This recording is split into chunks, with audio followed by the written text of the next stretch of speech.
चलिए lecture start करते हैं। कल हमने जो लेक्चर स्टार्ट किया था रजिस्टर, उसी को कंटिन्यू करेंगे बिकॉज वो कंप्लीट नहीं हो पाया था कल क्योंकि टाइम कम था, तो उसी को कंप्लीट करेंगे आज।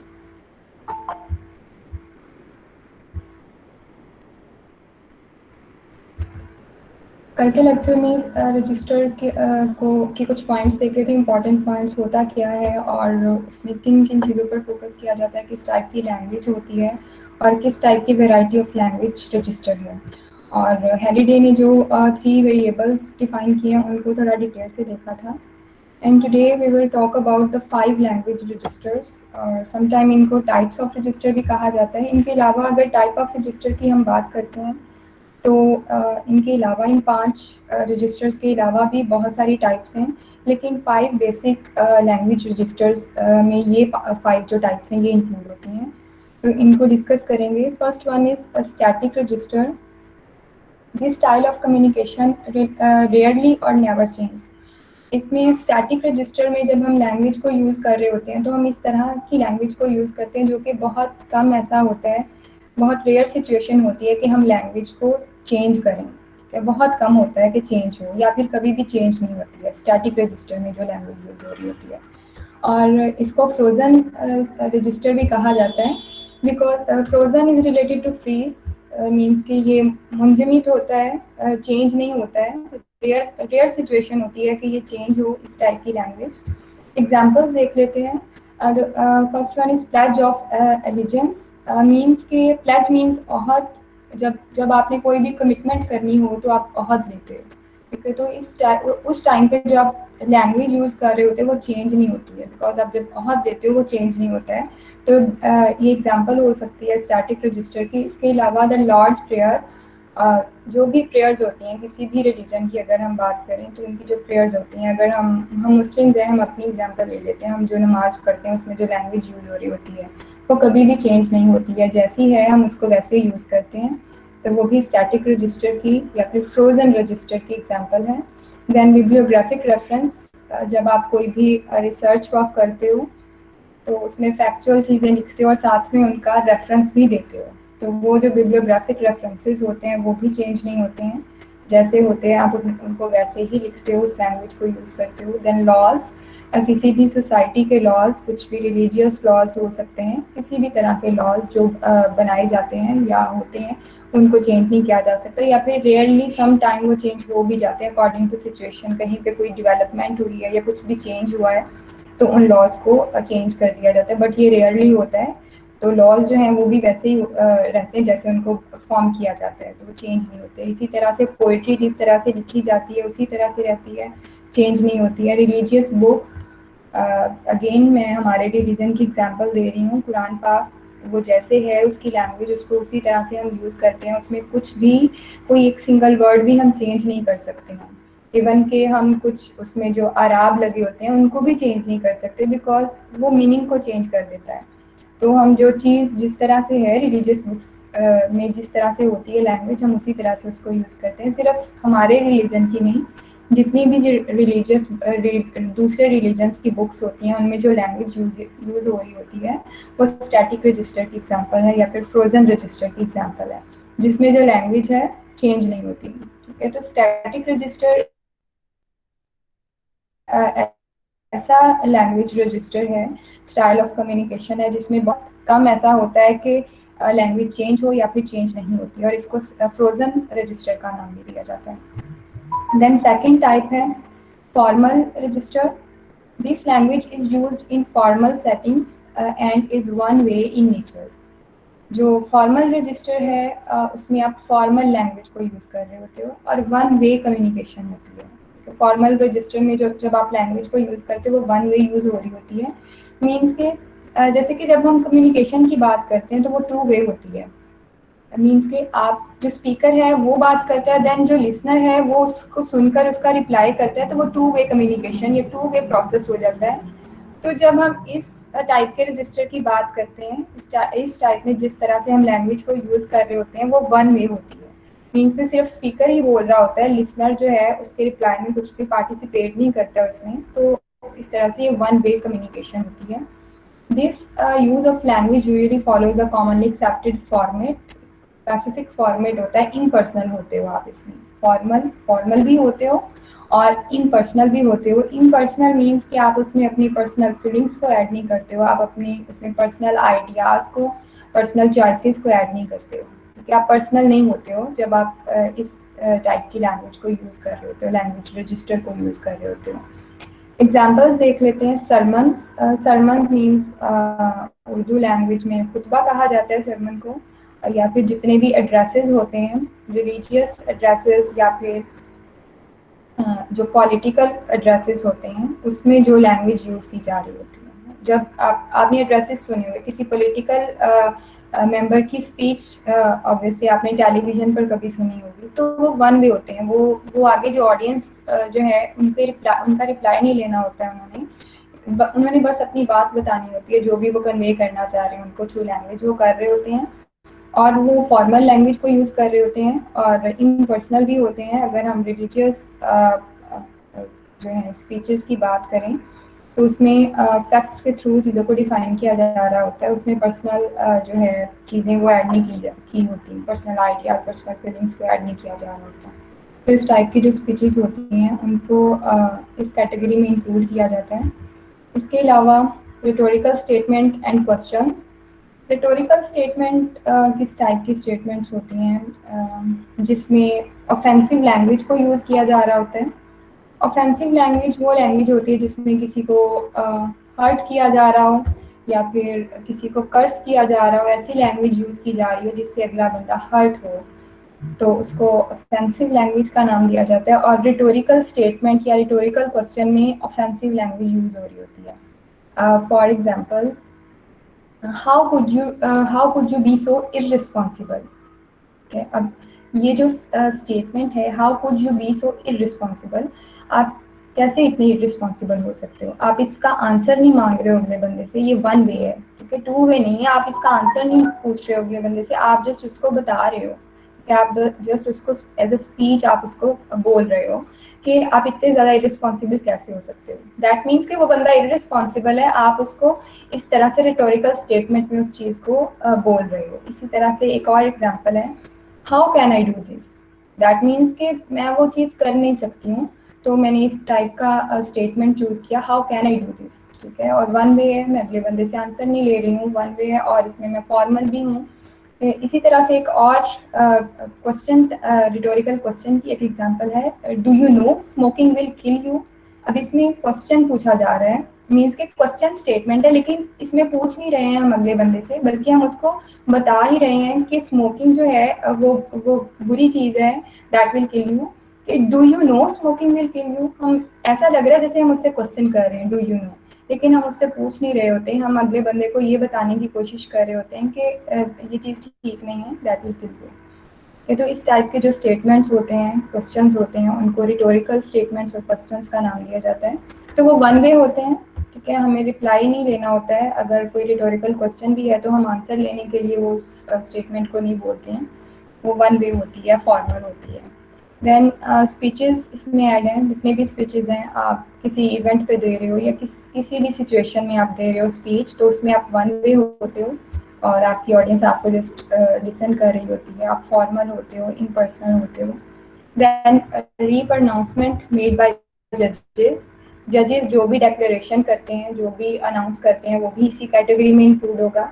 देन अनाउंसमेंट, किसी भी तरह की अनाउंसमेंट, जो भी कोई कुछ भी चीज़ इंफॉर्मेशन जो डिक्लेयर की जा रही है, जिस भी तरह की अनाउंसमेंट है, वो फॉर्मल रजिस्टर में इंक्लूड होती है। उसमें आप वन वे होते हो, फॉर्मल लैंग्वेज यूज़ कर रहे होते हो, इम्पर्सनल होते हो।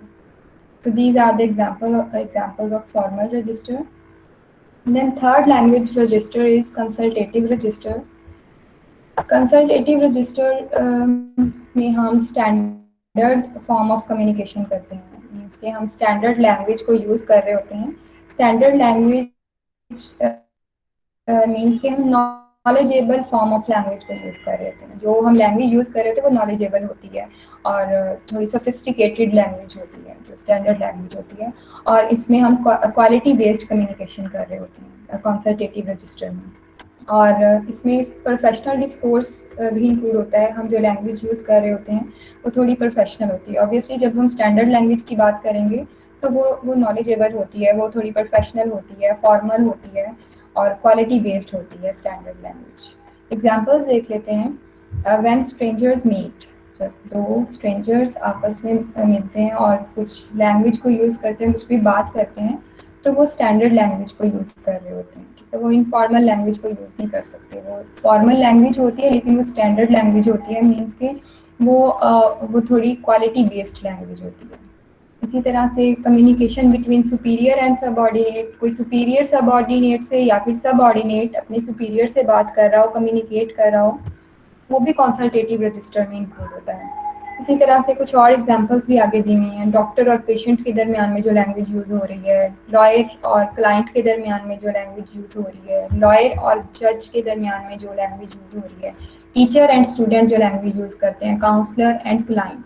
All these are the examples के ये लोग जो लैंग्वेज यूज़ करते हैं फॉर्मल होती है, सोसाइटल एक्सपेक्टेशंस को अकम्प्लिश कर रही होती है। कि जो भी सोसाइटी से रिलेटेड एक्सपेक्टेशंस होती हैं उनको भी अकम्प्लिश किया जा रहा होता है इस टाइप की स्पीच के थ्रू या इस टाइप के लैंग्वेज रजिस्टर के थ्रू। और ये स्टैंडर्ड फॉर्म ऑफ कम्युनिकेशन होता है, क्वालिटी बेस्ड लैंग्वेज होती है, प्रोफेशनल लैंग्वेज को आप यूज़ कर रहे होते हो, प्रोफेशनल कम्युनिकेशन कर रहे होते हो इन ईजी वर्डिंग। तो ये कंसल्टेटिव रजिस्टर है। Then fourth one is casual register. This is informal language used by peers and friends. Peers and friends जो हैं वो इनफॉर्मल लैंग्वेज को यूज़ करते हैं जो कि कैजुअल रजिस्टर में इंक्लूड होता है। पीयर्स का मतलब क्या होता है?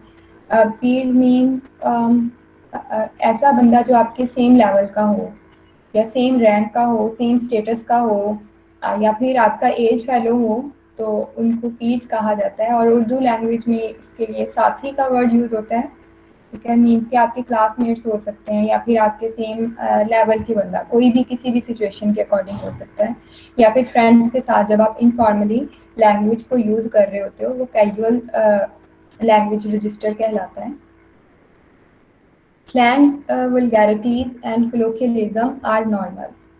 इस तरह की लैंग्वेज जिसमें इनफॉर्मल लैंग्वेज यूज होती है लेकिन कुछ बेसिक टर्म्स यहाँ पे, स्पेसिफिक टर्म्स को यहाँ पे मेंशन किया हुआ है। इसमें आप स्लैंग्स भी यूज़ करते हो, वुल्गर वर्ड्स भी यूज़ करते हो, कोलोकियल वर्ड्स भी यूज़ करते हो। स्लैंग क्या होता है? स्लैंग इनफॉर्मल लैंग्वेज होती है जो कि एक सर्टन ग्रुप के थ्रू यूज़ हो रही होती है। सर्टन ग्रुप उसको यूज़ करता है स्लैंग वर्ड्स को। ठीक है, इनफॉर्मल होती है। और वुल्गैरिटीज मीन्स के वुल्गर लैंग्वेज जिसमें आप किसी को कर्स कर रहे हो या फिर आप ऑफेंसिव लैंग्वेज यूज़ कर रहे हो जो कि सोफिस्टिकेटेड नहीं होती है। और इसमें आप जो गालियाँ गालियाँ देना वो भी इसमें आ जाएगा। या फिर किसी भी किस्म के बैड वर्ड्स को अगर आप यूज़ कर रहे हो तो वो वुल्गैरिटीज़ में आ जाएगा, वुल्गर लैंग्वेज में आ जाएगा। इसके अलावा कोलोकियलिज्म भी इनफॉर्मल लैंग्वेज है। अच्छा, यहाँ पे स्लैंग और कोलोकियलिज्म दो टर्म्स हैं, दोनों में इनफॉर्मल लैंग्वेज आती है, लेकिन इसमें डिफरेंस क्या है? स्लैंग वो इनफॉर्मल लैंग्वेज होती है जो कि एक सर्टन ग्रुप के थ्रू यूज़ हो रही होती है। एक स्पेसिफिक ग्रुप ऑफ पीपल जो उसको यूज़ कर रहे होते हैं जिन वर्ड्स को, वो स्लैंग वर्ड्स कहलाते हैं। जबकि कोलोकियलिज्म क्या है? ये एवरीडे स्पीच में यूज़ हो रही होती है ये लैंग्वेज और ऑर्डिनरी पीपल इसको यूज़ कर रहे होते हैं। ठीक है, कॉमनली पीपल इसको यूज़ कर रहे होते हैं। इस कोलोकियलिज्म मीन्स कि कोलोकियल वर्ड्स जो हैं वो ज़रूरी नहीं है कि एक स्पेसिफिक ग्रुप के लोग ही उसको यूज़ कर रहे हों, बल्कि कॉमन पीपल उसको डेली लाइफ में यूज़ कर रहे होते हैं। जबकि स्लैंग जो है वो स्पेसिफिक ग्रुप के थ्रू यूज़ हो रहा होता है। फॉर एग्जांपल, एक वर्ड है गिग, GIG। हो सकता है आप लोग इस वर्ड से फेमिलियर हो। गिग का वर्ड यूज़ किया जाता है जॉब के लिए। और इसको किस ग्रुप, कौन सा ग्रुप है जो इसको यूज़ करता है? ये जब ऑनलाइन अर्निंग करते हो आप लोग या ऑनलाइन जॉब करते हो तो वहाँ पर इस वर्ड को यूज़ किया जाता है, गिग वर्ड को। मैं यहाँ पे स्पेलिंग लिख देती हूँ, GIG, गिग वर्ड। जॉब के लिए इस वर्ड को यूज़ किया जाता है। तो ये एक स्पेसिफिक ग्रुप ऑफ पीपल के थ्रू ये वर्ड यूज़ हो रहा होता है, इनफॉर्मली यूज़ हो रहा है। और स्पेसिफिक ग्रुप कौन है कि जो वो लोग जो ऑनलाइन जॉब कर रहे हैं वो इस वर्ड को, इस टर्म को यूज़ कर रहे होते हैं, गिग वर्ड को। ठीक है, अगर हम वैसे जॉब्स की बात करें तो हम जो भी ऑनलाइन से हटकर जितने भी फिजिकल जॉब्स हैं उनके लिए गिग का वर्ड यूज़ नहीं होता, उसके लिए हम जॉब का वर्ड ही यूज़ करते हैं। तो ये एक स्पेसिफिक ग्रुप से बिलोंग करता है, तो ये एक स्लैंग वर्ड है और इनफॉर्मल भी है। और कोलोकियलिज्म की एग्जांपल में क्या क्या कौन से वर्ड आ सकते हैं इसमें? गोना वर्ड आ सकता है, इधर मैं राइट कर रही हूँ, GONNA, जो कि गोइंग टू के लिए यूज़ होता है। मोस्टली स्पीच में यूज़ होता है, इनफॉर्मल है वर्ड है और हर कोई इसको यूज़ कर रहा होता है, इनफॉर्मली यूज़ कर रहा होता है, मोस्टली स्पीच में यूज़ होता है। राइटिंग में तो ये फॉर्मल राइटिंग में तो ऑब्वियसली यूज़ होगा नहीं। अगर आप इनफॉर्मली राइट कर रहे हो कुछ तो उसमें आप इस टाइप के वर्ड्स को यूज़ कर लेते हो। तो ये जो है ये क्लोकियलिज्म की एग्जांपल है। इसके अलावा एक और वर्ड मेरे माइंड में आ रहा है, that is an abbreviation.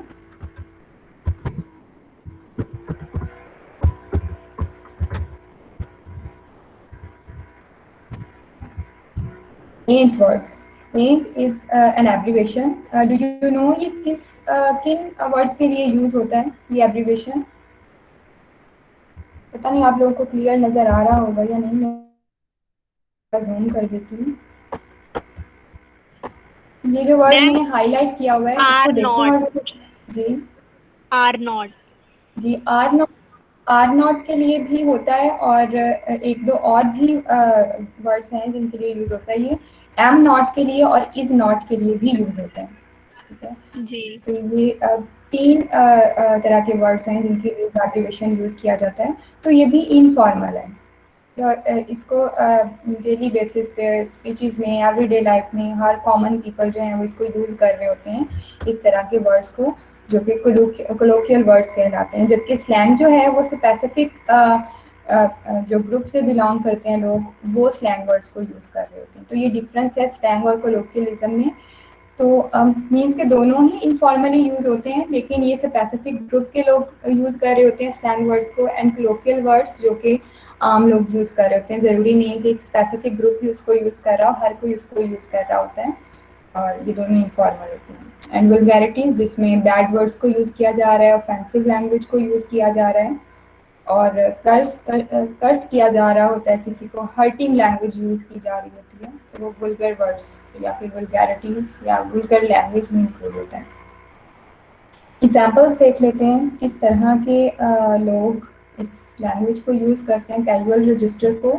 First one is buddies, friends आपस में इस तरह की लैंग्वेज को यूज़ कर रहे होते हैं। कुछ स्लैंग वर्ड्स हो सकता है, कुछ फ्रेंड्स का ग्रुप हो उसमें कुछ वर्ड स्लैंग वर्ड्स उन्होंने खुद से बनाए हुए हों और वो विद इन दैट ग्रुप वो उसको यूज़ कर रहे हों। वल्गैरिटीज़ भी हो सकती हैं, हो सकता है कुछ ऑफेंसिव वर्ड्स भी वो यूज़ कर रहे हैं बिकॉज वो इनफॉर्मली आपस में बात कर रहे होते हैं। तो इट्स पॉसिबल कि वो आपस में कुछ इस तरह के वर्ड्स भी यूज़ कर लें, कुछ बैड वर्ड्स, कुछ कर्सिव लैंग्वेज, कुछ भी ऐसा यूज़ कर सकते हैं, इट्स पॉसिबल।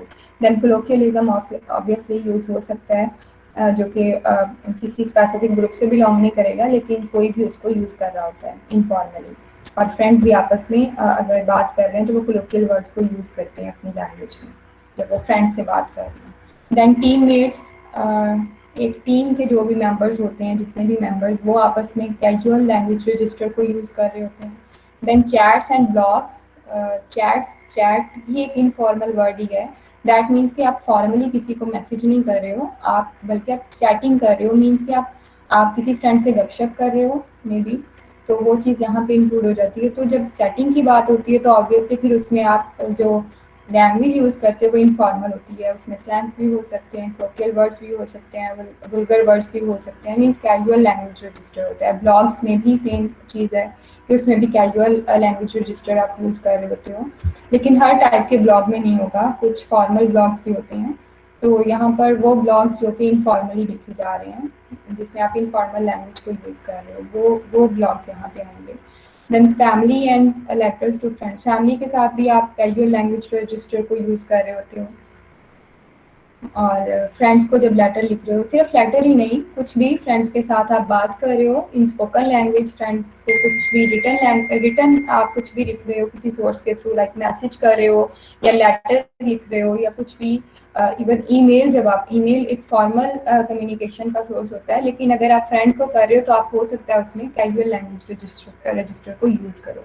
तो इट डिपेंड्स ऑन सिचुएशन कि आप किसको लिख रहे हो, किस तरह की लैंग्वेज यूज़ कर रहे हो। तो ये कुछ एग्जांपल्स थी कैजुअल लैंग्वेज रजिस्टर की। Then the last one is intimate register.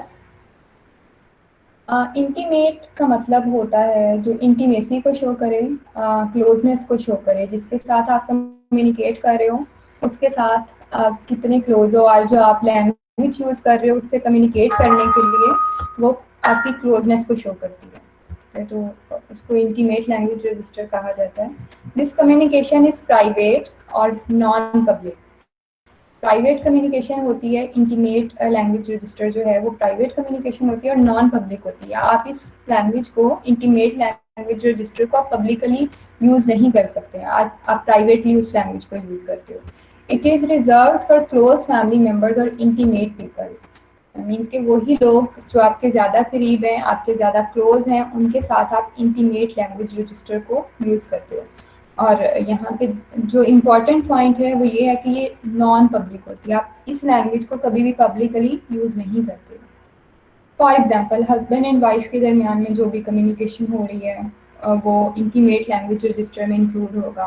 Boyfriend and girlfriend की जो कम्युनिकेशन है, सिबलिंग्स के दरमियान में जो कम्युनिकेशन हो रही है, या फिर पेरेंट्स एंड दरमियान में जो लैंग्वेज यूज़ हो रही है वो उनकी क्लोजनेस को शो करती है। ठीक है, और उस लैंग्वेज को प्राइवेट रखा जाता है, प्राइवेट कम्युनिकेशन होती है, हम पब्लिकली उस टाइप की लैंग्वेज को यूज़ नहीं कर रहे होते।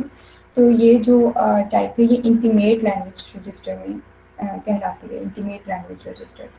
So these are the five language registers or five styles of language registers. Repeat कर देती हूँ इनको briefly. First one is static register, that is also called frozen register, जिसमें जो language आप यूज़ करते हो वो कभी चेंज नहीं होती, या फिर बहुत रेयर सिचुएशन ऐसी होती है कि आप इसको चेंज कर दो। देन फॉर्मल रजिस्टर है जिसमें आप फॉर्मल लैंग्वेज यूज़ करते हो, लेकिन वो वन वे होती है। ठीक है, मीन्स कि सिर्फ आप बोल रहे होते हो, अगला बंदा जो सुन रहा है वो उसमें पार्टिसिपेट नहीं करता है, और ये इम्पर्सनल भी होती है। और जो थर्ड टाइप है कंसल्टेटिव, वो भी फॉर्मल होती है। अब सेकंड टाइप और थर्ड टाइप ये दोनों फॉर्मल होते हैं, लेकिन इसमें डिफरेंस क्या है? The major difference is that formal register जो है वो वन वे कम्युनिकेशन होती है उसमें, और जो कंसल्टेटिव है उसमें टू वे कम्युनिकेशन होती है। ठीक है, मीन्स कि आप जिससे फॉर्मली बात कर रहे हो, और इसमें स्टैंडर्ड लैंग्वेज वाला पॉइंट भी आ जाता है, प्रोफेशनली डिस्कोर्स यूज़ कर रहे होते हो कि आप फॉर्मली बात कर रहे हो, लेकिन अगला बंदा आपको रिप्लाई भी देता है, तो ये टू वे प्रोसेस हो जाता है, two way process of communication हो जाता है। तो फॉर्मल और कंसल्टेटिव दोनों जो हैं उसमें फॉर्मल आप फॉर्मेट को यूज़ कर रहे होते हो, फॉर्मल लैंग्वेज को यूज़ कर रहे होते हो, लेकिन फॉर्मल रजिस्टर वन वे होता है और कंसल्टेटिव टू वे होता है। देन फोर्थ इज कैजुअल, जिसमें आप इनफॉर्मली यूज़ करते हो लैंग्वेज को, और आप इसमें स्लैंग्स भी यूज़ करते हो, वल्गैरिटीज़ भी यूज़ करते हो, कोलोकियलिज्म्स भी यूज़ करते हो।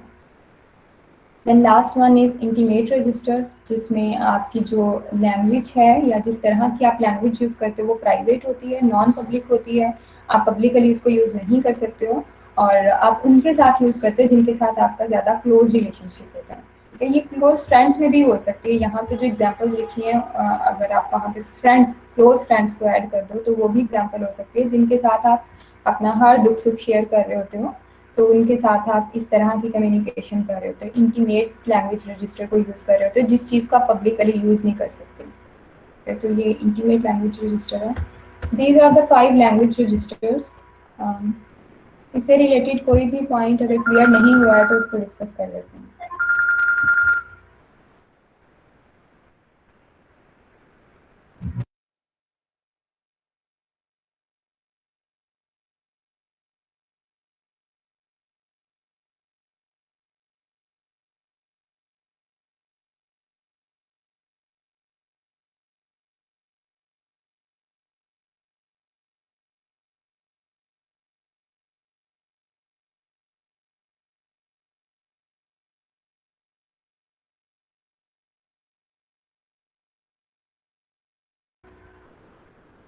जी, कोई भी पॉइंट अगर क्लियर नहीं है तो आप लोग क्वेश्चन कर सकते हैं।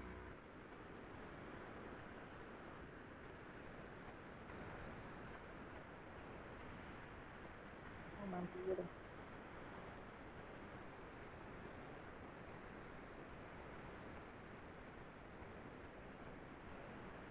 Is it clear to all of you? Yes, ma'am. Yes, ma'am.